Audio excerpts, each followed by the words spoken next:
The institution of money in today's society is designed to make you insane. It's designed to make you spiritually unconscious. It's designed to make you run the treadmill of enslavement. You are a slave as long as you take this treadmill seriously. As long as you let the fears and other egoic mind states which money bring on, as long as you let those control you. Now, why is this? Money in and of itself is neutral, but the currencies in today's world are designed as debt. Now, in the past, currencies often represented tangible assets like gold and silver. They were capital.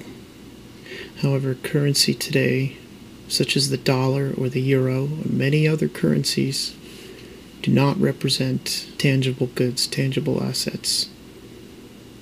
They're based on debt. That's what they represent, is debt. So your money in your bank account and in your wallet is someone else's debt that they owe. So if they were to pay back that money, you wouldn't have any money, at least that particular money. So what does this do? All the money in your country or in society is represented as debt. And what does debt do? Debt creates anxiety. Debt is a type of fear for many people. I must pay off my debts. I have these debts. I must service my debts. This can be very fearful, especially if the currency is designed to ensure that some people cannot repay their debts, because the currency is based on inflation. It must be inflated continuously, and therefore there is never enough currency in the system to pay off all the debts. Let's say all of the currency is valued at $1 billion. Since it's a debt, there must be interest paid on this, so the actual amount that must be paid off of this $1 billion is over $1 billion. So there's already a certainty of default on loans. This causes anxiety, this causes fear in people because they're attached to what they have. They don't want to lose what they have. They're trying to feed their family and keep the roof over their head, etc., etc. Now, I'm not saying that all debt is bad.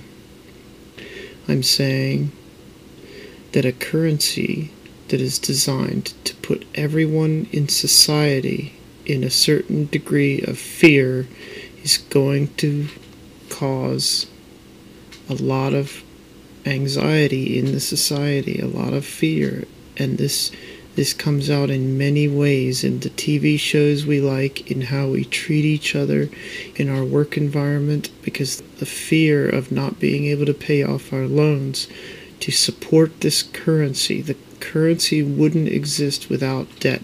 In theory, if everyone paid off their debt, there would be no money in society, and then no one could feed themselves or do anything. But also, everyone paying off their debt is impossible, because there isn't enough money, because the debt comes with interest. So there isn't enough money to pay off all the debt anyway.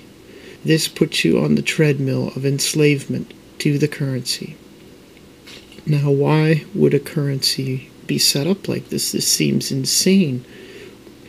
There are several reasons for this. The reasons themselves are insane, but they have to do with those in power in government like these currencies, because they can dilute the currency whenever they want. If they need to borrow, they just print up some money with the printing press, and it allows them, basically it's a hidden tax, it allows them to print money whenever they want to get away with wars and any activity which, if they had a commodity-backed currency, would prohibit or at least greatly curtail. That's why you'll often see when a country goes to war, they're going to try to use some sort of currency which will enable them to do this sort of thing, to steal from the cookie jar whenever they want to fund their wars.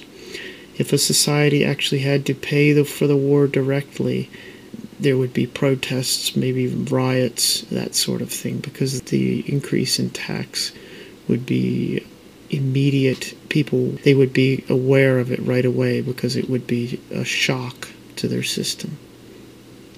But there's other reasons why the currency is set up this way, and it has to do with the banks and their greed. They set the most favorable rates go to those who borrow, and the ones who borrow are the banks, and these very banks are the ones who control the currency. In the United States, we have the Federal Reserve, so it's their way of supporting their friends and their network at the expense of other people. It's a greed, the want for money and power and resources. These are highly egoic, unconscious. You can use that word, or a more traditional word would just be evil, which isn't very specific, so I say unconscious, meaning spiritually unconscious, or they don't know what they're doing. They're trapped in the egoic pattern of want and need and the compulsive desire for more, because they're trying to fill something within themselves by getting lots of things outside of themselves. Nothing on this world will truly and ultimately satisfy you, or at least the ego. And that's why the ego wants more and more and more. This is what compulsive eaters try to satiate that need by stuffing themselves with food.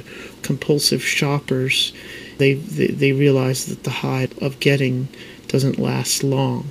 So they go back out and shop some more, trying to fill that hole that they feel within.